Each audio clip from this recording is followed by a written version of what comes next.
Hello everyone and welcome back to our new video. Well, Shopify becomes powerful when you integrate it with some third-party apps if needed. So in today's small tutorial, I'll make sure to show you how to actually integrate Shopify with external tools and maybe services in the 2026 version. So let's get started. Number one, all you got to do is open your device, make sure you are fully connected to the internet. Then we're gonna go and look for your Shopify app store. Go all the way and look for shopify.com or just look for Shopify.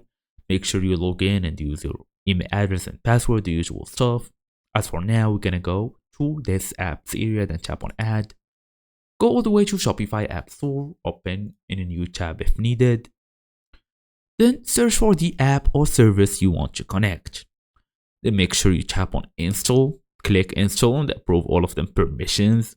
Then authorize external accounts. Log into the third-party platform if required. Then basically configure the app setting, enable syncing for products, orders, or even customers.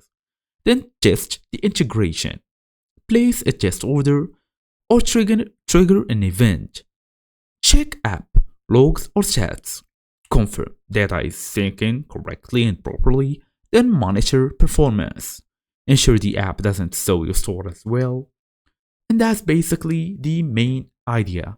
Make sure to install only trusted and well-reviewed apps as well. Avoid overlap in apps with similar functions.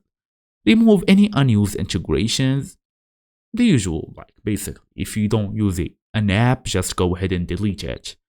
And that's it. Thank you all for watching, and I will see you in the next video.